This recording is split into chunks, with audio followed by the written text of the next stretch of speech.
এখানে ভাবনার বিষয় হইলো প্রতিক্রিয়া যদি ন্যায়সঙ্গত হয় তাহলে তো তার প্রেরণের দায়িত্ব পড়তো অন্তর্বর্তীকালীন সরকারের উপরে, তাই না? কিন্তু তাড়াহুড়া করে সেনাবাহিনী সদর দপ্তর এটা পাঠালো কেন? খুন এবং নিজ নাগরিকদের হতাহত করার মতো মানবতা বিরোধী অপরাধের দায় সশস্ত্র বাহিনী কেন নিজের কাঁধে তুলে নিল? সেটা তো ভাবনার বিষয়, তাই না?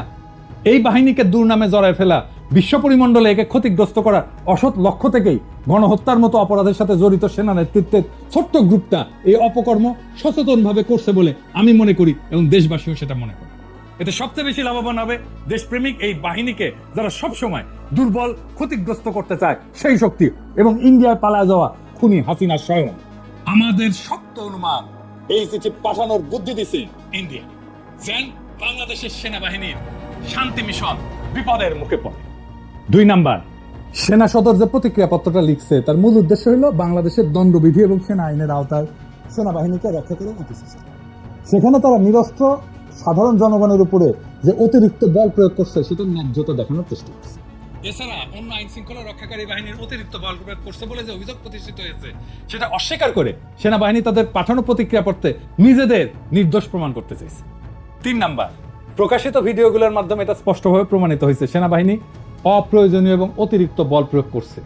বিক্ষোভকারীদের গতিবিধি পর্যবেক্ষণের জন্য ড্রোন ব্যবহার করছে, আন্দোলনকারীদের উপরে নজরদারির মাধ্যমে তাদের অবস্থান এবং গতিবিধি পর্যবেক্ষণ করে অন্যায়ভাবে আক্রমণকারী সীমান্তরক্ষী বাহিনী, বিজিবি, র্যাপিড অ্যাকশন ব্যাটালিয়ন এবং পুলিশ কর্তৃপক্ষকে জানাই দিছে, এবং তার ফলে ফ্যাসিবাদীদের হামলাকে শানিত এবং মারাত্মক করে তুলছে। ফলে হতাহতের সংখ্যা বাড়ছে। সেনাবাহিনীর হেলিকপ্টার উপর্যুপরি সাউন্ড গ্রেনেড বিস্ফোরণ ঘটাইছে এবং স্নাইপার রাইফেল থেকে গুলি চালাইছে। বিভিন্ন ভিডিও ক্লিপে সেনা কর্মকর্তাদের পৃথক পৃথক অবস্থান থেকে গুলি চালাইতে দেখা গেছে।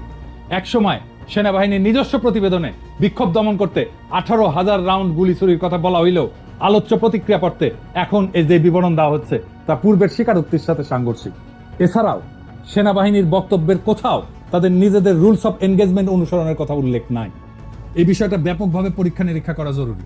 সেই সময় পরিচালিত সকল অপারেশন অডিট করা হলে বর্তমান সেনা নেতৃত্বের সকল জারিজুরি ফাঁস হয়ে যাবে বলে আমাদের বিশ্বাস। 4 নাম্বার, প্রতিক্রিয়াপত্রে দাবি করা হয়েছে গত জুলাই আগস্টের গণ অভ্যুত্থানকালে সেনাবাহিনীর দেশীয় এবং আন্তর্জাতিক আইনি কাঠামো মেনে চলছে। এতে বলা হয়েছে তারা জনপ্রশাসনকে সহায়তার জন্য মোতায়েন ছিল, কিন্তু বাস্তবে পুরো ঘটনা ছিল ভিন্ন। বিক্ষোভকারীরা ছিল নিরস্ত্র, তাদের আচরণ আগ্রাসী ছিল না, নিরাপত্তা বাহিনীর কাছে থেকে যথেষ্ট এবং নিরাপদ দূরত্ব বজায় রেখেই বিক্ষুব্ধ মানুষ অবস্থান করতেছিল। সংখ্যায় শত শত, কখনো হাজারে হাজারে মানুষ জড়ো হয়ে স্লোগান দিচ্ছিল, বাধার মুখে ইট পাটকেল ছুটছিল, সাউন্ড গ্রেনেড, টিয়ার গ্যাস, লাঠিপেটার বিরুদ্ধে জনতার নানান প্রতিরোধ গড়ে তোলার চেষ্টা চালাচ্ছিল। আর যখনই গুলি করা হচ্ছিল তখনই তারা 2 হাত প্রশস্ত করে বুক চিতায়, শির উঁচায়, সম্মুখে আগায় মৃত্যুকে আলিঙ্গন করতেছিল।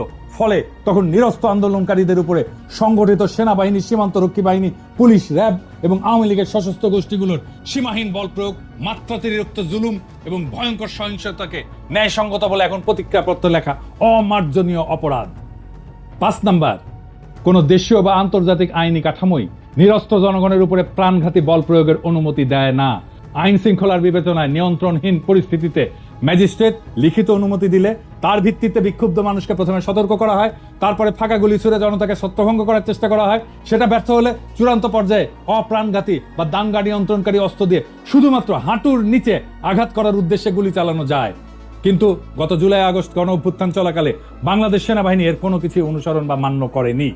এখন 7 মাস পরে তখন সেনাবাহিনীর গৃহীত পদক্ষেপ সমূহের বৈধতা প্রমাণ করতে হলে সেনা সদর দপ্তরের নিম্নলিখিত তথ্যগুলো সম্মুখে হাজির করা উচিত ছিল।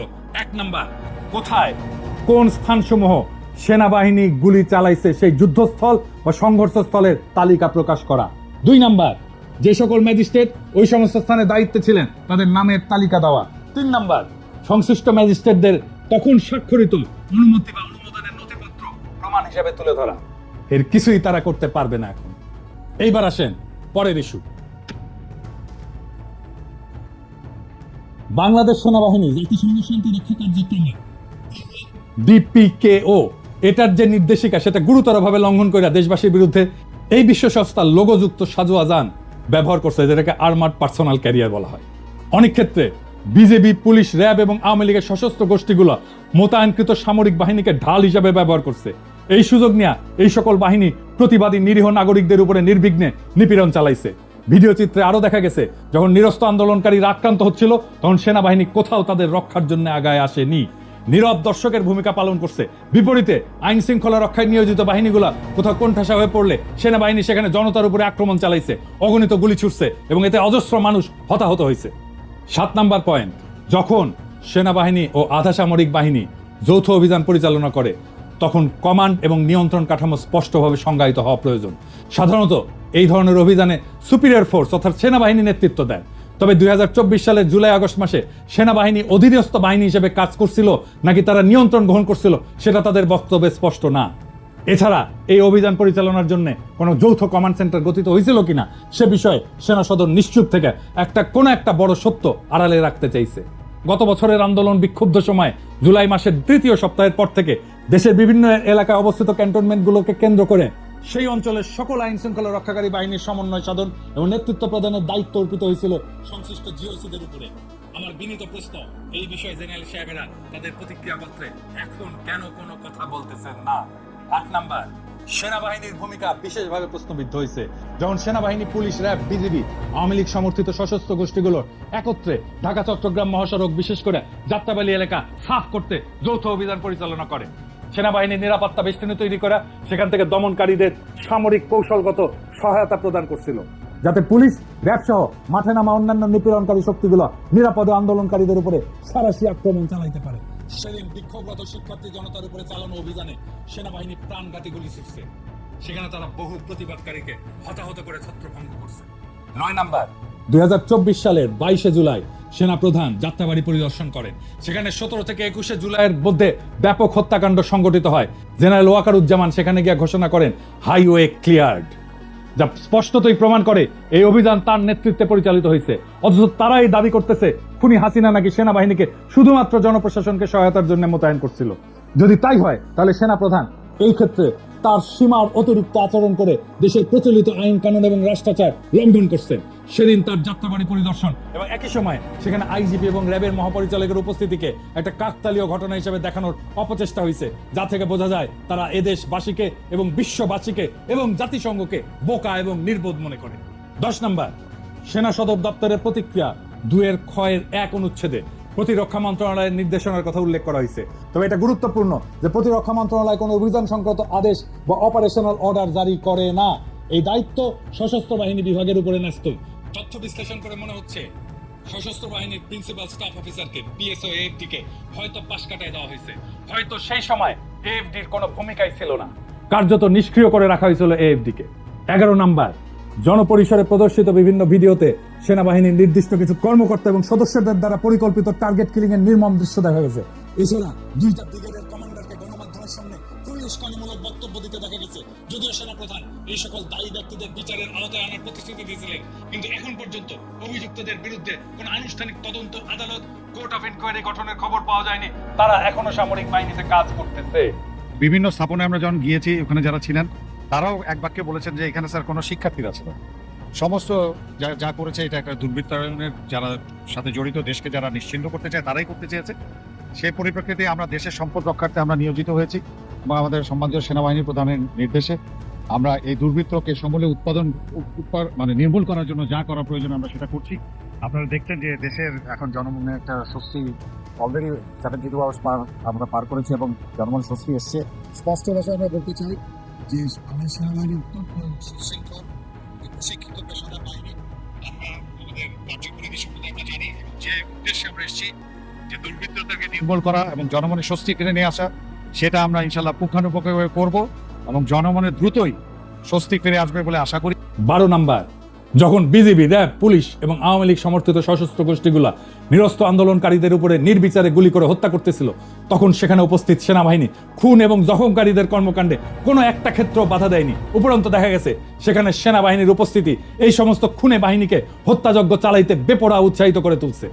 মোতায়েনকৃত সেনাবাহিনী মাঠে দায়িত্ব পালনরত বাহিনীগুলোর জন্য ঢাল হিসেবে কাজ করছে। তারা নিরস্ত্র মানুষের উপর সংগঠিত হত্যাকাণ্ড নিয়ন্ত্রণের জন্য কার্যত কোনো পদক্ষেপ নেয়নি। 13 নাম্বার, বাংলাদেশ সেনাবাহিনীর ভাবমূর্তি বিনষ্ট করার চূড়ান্ত ধাক্কা আসে 2024 সালের 5ই আগস্টের পর, যখন সেনাবাহিনী আনুমানিক 626 জন অভিযুক্ত হত্যাকারী এবং অপরাধীকে নিরাপদ আশ্রয় এবং পালিয়ে যাওয়ার সুযোগ দেয়। এই অভিযুক্তদের মধ্যে ছিল রাজনৈতিক নেতা, বিনা ভোটে নির্বাচনের এমপি, মন্ত্রী হওয়া কিছু দাগী লোক এবং র্যাব এবং পুলিশের উচ্চপদস্থ কিছু চিহ্নিত কর্মকর্তা, এদের অনেকেই জুলাই আগস্টে দেশব্যাপী সংগঠিত হত্যাকাণ্ডের সঙ্গে জড়িত ছিল। উচিত ছিল আলোচ্য অপরাধীদের আইন, আদালত এবং বিচারের হাতে তুলে দেওয়া, যাতে দেশের ন্যায় বিচারের নতুন ধারার সূচনা হতে পারে, কিন্তু কিছুতেই সেটা নিশ্চিত করা সম্ভব হয়নি এই সেনাপ্রধানের জন্য। 14 নাম্বার, মানবাধিকার লঙ্ঘনকারীদের সুরক্ষা দেওয়ার যে অপচেষ্টা সেনাবাহিনী চালাচ্ছে তা আইন অমান্যকারী কর্ম, যা শাস্তিযোগ্য অপরাধ। জাতিসংঘের প্রতিবেদনে উপস্থাপিত প্রমাণসমূহ মোকাবেলা করার লক্ষ্যে সেনাবাহিনী কোনো ধরনের স্বতন্ত্র তদন্ত সম্পন্ন বা পাল্টা প্রমাণ উপস্থাপন না করে আলোচ্য রিপোর্ট সরাসরি অস্বীকার করে ফেলছে। জাতিসংঘের তথ্যানুসন্ধানী প্রতিবেদনটা ব্যাপক সাক্ষাৎকার, ফরেনসিক বিশ্লেষণ, ভিডিও প্রমাণ এবং বিশদ নথিপত্রের উপর ভিত্তি করে তৈরি করা হয়েছে। এর বিপরীতে সেনাবাহিনী তাদের সদস্যদের বিরুদ্ধে উত্থাপিত অভিযোগগুলির বিষয়ে কোনো স্বচ্ছ স্বাধীন তদন্ত পরিচালনা করেনি। এ ধরনের তদন্ত ছাড়া সেনাবাহিনীর পক্ষ থেকে জাতিসংঘের প্রতিবেদনের ফলাফল প্রত্যাখ্যান করা ভুল, উদ্দেশ্য প্রণোদিত এবং দায়িত্বজ্ঞানহীনতা। না হলে তিনি বা তারা এমন কাজ করতেন না। এই প্রতিবেদনকে অন্ধভাবে নাকচ করার মাধ্যমে ন্যায় বিচার এবং জবাবদিহিতা নিশ্চিত করার পরিবর্তে সেনাবাহিনী ভয়াবহ মানবাধিকার লঙ্ঘনকারী ব্যক্তিদেরকে রক্ষা করেছে। এটি মানবাধিকার এবং আইনের শাসনের প্রতি সেনাবাহিনীর প্রতিশ্রুতি সম্পর্কে গুরুতর প্রশ্ন তোলে। 15 নাম্বার, মানবাধিকার লঙ্ঘনকারীদের জবাবদিহির আওতায় আনতে সেনাবাহিনীকে সহায়তা করতে হবে। আগায় না আসলে এদের কোনো উপায় থাকবে না। জাতিসংঘের প্রতিবেদনের ফলাফল প্রত্যাখ্যান করার পরিবর্তে সেনাবাহিনীর উচিত দায়িত্বশীল ভূমিকা পালন করা, অর্থাৎ স্বীকার করা যে মানবাধিকার লঙ্ঘন সংঘটিত হয়েছে এবং ন্যায় বিচার এবং জবাবদিহিতা নিশ্চিত করার জন্য তারা এখন কাজ করবে। তাদের প্রতি জনগণের আস্থা পুনরুদ্ধারের একমাত্র উপায় হলো সেনাবাহিনীর মধ্যে যারা এই ধরনের অপরাধের সঙ্গে জড়িত ছিল তাদের চিহ্নিত করে যথাযথ আইনি ব্যবস্থা গ্রহণ করা।